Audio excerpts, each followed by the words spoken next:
زیر سا جاری رہے گا، زیر سا جاری رہے گا۔ میرے آقا اعلیٰ حضرت کا ترجمہ قرآن کنز الایمان ہمیں کیسے نصیب ہوا، اس کے متعلق آئیے کچھ مدنی پھول عرض کرتا ہوں۔ چنانچہ شیخ طریقت امیر اہل سنت کچھ یوں لکھتے ہیں کہ صحیح اور غلط سے مبرہ احادیث نبویہ و اقوال ائمہ کے مطابق ایک ترجمہ قرآن کی ضرورت محسوس کرتے ہوئے اعلیٰ حضرت علیہ رحمت رب العزت کے مرید و خلیفہ صدر الشریعہ بدر الطریقہ حضرت مولانا مفتی محمد امجد علی اعظمی علیہ رحمت اللہ القوی نے غالباً 1330 سنہ ہجری میں ترجمہ قرآن کے لیے اعلیٰ حضرت کی بارگاہ عظمت میں درخواست پیش کی تو ارشاد فرمایا یہ تو بہت ضروری ہے، مگر چھپنے کی کیا صورت ہوگی، اس کی طباعت کا کون اہتمام کرے گا؟ باوضو کاپیوں کا لکھنا، باوضو کاپیوں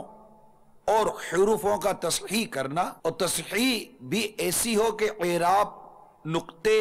یا علامتوں کی بھی غلطی نہ رہ جائے۔ پھر یہ سب چیزیں ہو جانے کے بعد سب سے بڑی مشکل تو یہ ہے کہ پریس مین ہمتن باوضو رہے، بغیر وضو نہ پتھر کو چھوئے اور نہ کاٹے، پتھر کاٹنے میں بھی احتیاط کی جائے، اور چھپنے میں بھی جو جوڑیاں نکلی ہیں ان کو بھی بہت احتیاط سے رکھا جائے۔ آپ نے عرض کی انشاءاللہ عز و جل جو باتیں ضروری ہیں ان کو پورا کرنے کی کوشش کی جائے گی۔ بالفرض مان لیا جائے کہ ہم سے ایسا نہ ہو سکا تو جب ایک چیز موجود ہے تو ہو سکتا ہے کہ آئندہ کوئی شخص اس کے تباہ کرنے کا انتظام کرے اور مخلوق خدا کو فائدہ پہنچانے میں کوشش کرے، اور اگر اس وقت یہ کام نہ ہو سکا تو آئندہ اس کے نہ ہونے کا ہم کو بڑا افسوس ہوگا۔ صدر الشریعہ رحمت اللہ تعالی علیہ کے اس معروض کے بعد ترجمے کا کام شروع کر دیا گیا۔ ترجمے کا طریقہ یہ تھا کہ اعلیٰ حضرت زبانی طور پر آیات کریمہ کا ترجمہ بولتے جاتے اور صدر الشریعہ اس کو لکھتے رہتے، لیکن یہ ترجمہ اس طرح پر نہیں تھا کہ آپ پہلے کتب تفسیر اور لغت کو ملاحظہ فرماتے، بعد وہ آیت کے معنی کو سوچتے پھر ترجمہ بیان کرتے، بلکہ آپ قرآن مجید کا فی البدی یعنی برجستہ بغیر سوچے ترجمہ زبانی طور پر اس طرح بولتے جاتے جیسے کوئی پختہ یادداشت کا حافظ اپنی قوت حافظہ پر بغیر زور ڈالے قرآن شریف روانی سے پڑھتا جاتا ہے۔ پھر جب حضرت صدر الشریعہ اور دیگر علماء حاضرین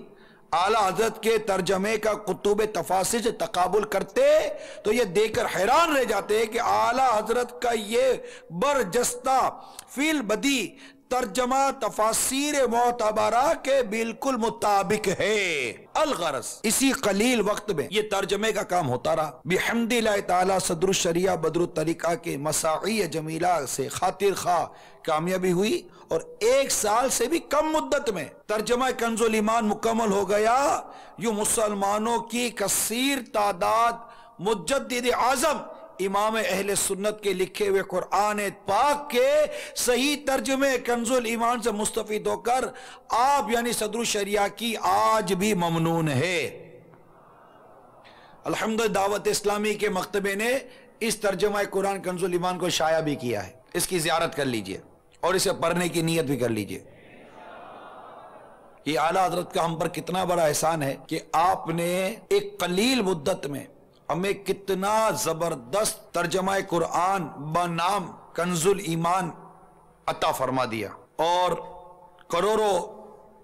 رحمتیں ہوں امیر اہل سنت پر جنہوں نے کثرت کے ساتھ ترجمہ قرآن کنز الایمان کی ہمیں ترغیب دلائی ہے۔ مجھے یاد نہیں پڑتا اس طرح کثرت کے ساتھ اپنے بیان میں ترجمہ قرآن کنز الایمان کا کوئی ذکر اس روئے زمین پر امیر اہل سنت سے زیادہ کرتا ہو۔ اپنی معلومات میں نہیں ہے، ہوتا تو یار پتہ تو چلی جاتا۔ ہر ترجمہ کنز الایمان، اور صرف یہی نہیں بلکہ دعوت اسلامی سے وابستہ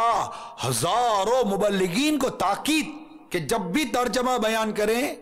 ترجمہ کنز الایمان بیان کریں، یہاں تک کہ اپنے رسائل میں بھی ترجمہ کنز الایمان، بیانات میں، رسائل میں، درسی کتابوں میں ترجمہ کنزُل ایمان، ترجمہ کنزُل ایمان. پھر پہلے شروع میں کیا تھا کہ ترجمہ لکھا جاتا اور نیچے لکھ دیا جاتا ترجمہ کنزُل ایمان. پھر امیر سنت کی حکمت کے نیچے لکھنے کے بجائے آپ نے ترجمے کے شروع میں لکھا ترجمہ کنزُل ایمان، تاکہ مبلغ جب پڑھے ترجمہ کنزُل ایمان تو ساتھ یہ جملہ بھی پڑھے ترجمہ کنزُل ایمان. زیرا سا جاری رہے گا، زیرا سا